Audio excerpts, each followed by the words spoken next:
Merci d'avoir cliqué sur cette vidéo, je suis Alana, je suis nail artiste depuis bientôt 15 ans et aujourd'hui on va étudier un cas concret, donc un remplissage qui est effectué par une autre technicienne que je ne connais pas.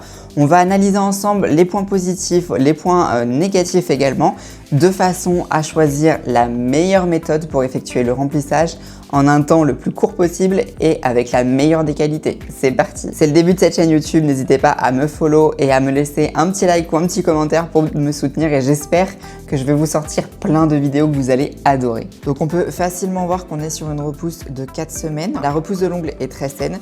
Par contre, les points négatifs qui me sautent tout de suite aux yeux, c'est l'inégalité des formes. On a des ongles qui n'ont pas la même longueur, qui ne sont absolument pas droits. Si on trace une ligne ici, on voit bien que l'ongle ici part vers la gauche, idem ici. Et on peut voir qu'il y a pas mal de décollement, notamment au niveau des points de rupture. On a une matière qui n'est pas régulière. Si on regarde de profil, ici on a un petit peu trop de matière, on a un manque d'apex. Bon, grosso modo, c'est pas uniforme, mais les ongles ont l'air tout de même sains. Donc on va faire un remplissage, je pense, en pop-it, ce qui va nous permettre de restructurer, de changer un petit peu la forme et de remettre tout le monde au même niveau.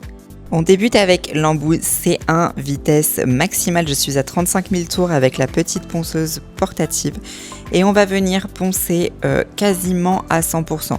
Je laisse un petit peu de gel, j'ai pas besoin de retirer 100% du produit puisque l'ongle est sain dessous, il n'y a pas de décollement. Donc on fait attention à ne jamais rester sur la même zone.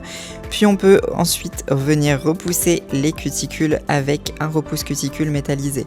J'utilise un embout Emery grain 180, mon RPM est au minimum, je suis au plus bas possible, l'idée c'est seulement de venir griffer la plaque. Je lisse un petit peu la partie de l'ancien gel, je fais bien attention à faire mon contour de cuticule et on va pouvoir passer à la suite. Avec l'embout goutte, je me mets à 10-15 000 tours entre les deux et je viens faire tous mes côtés gauche en premier en étant en forward. Je passe ensuite en reverse pour faire le côté droit, donc on fait attention au sillon, on met l'embout bien à plat, on n'appuie pas du tout et on finit par relever le jupon. Maintenant que le contour cuticule est propre, on va pouvoir retirer la peau morte, donc je prends mes ciseaux, ceux-ci sont les ciseaux du calendrier de l'Avent de M-Nails, je les adore, tout ça parce qu'ils sont gold, mais je les adore et bien sûr ils font très bien leur travail. Donc une fois que la cuticule est retirée, on va vraiment terminer le travail avec un embout boule. Donc là je suis à 8000 tours par minute et je viens gommer tous les petits restes de peau qu'il pourrait y avoir. En tout cas ça nous permet une préparation propre et surtout d'éviter tout décollement par la suite. Allez, maintenant que la préparation est faite, on va pouvoir passer à la pose du pop-it. Donc on va venir sélectionner toutes les tailles directement en une seule fois. Petit tips, on va utiliser ce petit support qui à la base est fait pour les styles pour disposer tous nos pop-its et ne pas mélanger les tailles. Donc on doit choisir évidemment la bonne taille, je commence par l'index. Je prends la taille qui me semble la bonne et vu qu'elle est bonne, je la vérifie sur le deuxième index. En général, les index de la main gauche et de la main droite, et d'ailleurs pour tous les autres doigts c'est la même chose, sont identiques. C'est pas un cas universel, c'est pour ça que je dois quand même vérifier à chaque fois. Je les dispose sur mon petit support, je vais pouvoir appliquer mon déshydratant sur tous les ongles. Donc attention, on évite de trop en mettre sur la peau, c'est pas dramatique mais on évite quand même. Et je vais appliquer ma base Sokoff en très fine couche. Donc je dépose une petite quantité sur mon ongle, puis avec un pinceau, je viens frotter pour avoir le moins de matière possible et surtout faire pénétrer ma base au maximum dans les écailles de l'ongle.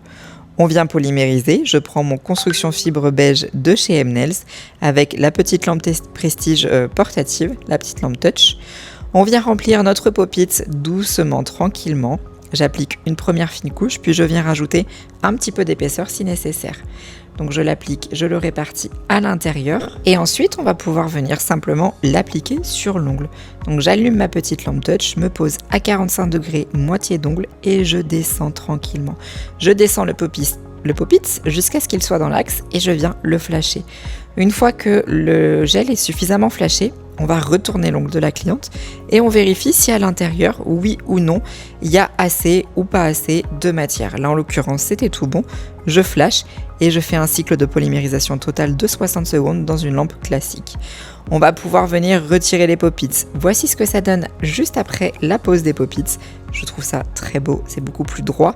Donc là, petit tips encore une fois, je regarde le numéro du pop-it, je le déclipse et je le range directement dans sa boîte. Ça m'évite d'avoir des pop-its qui traînent partout et là, au moins, c'est super clean.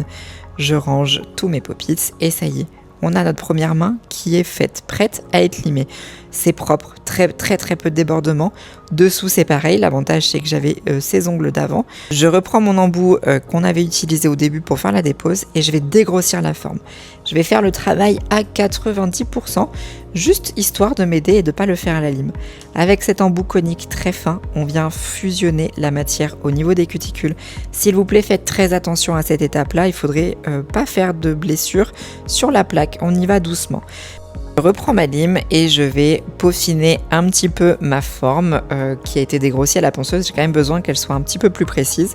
Et ensuite, on va pouvoir s'attaquer au travail du dessous.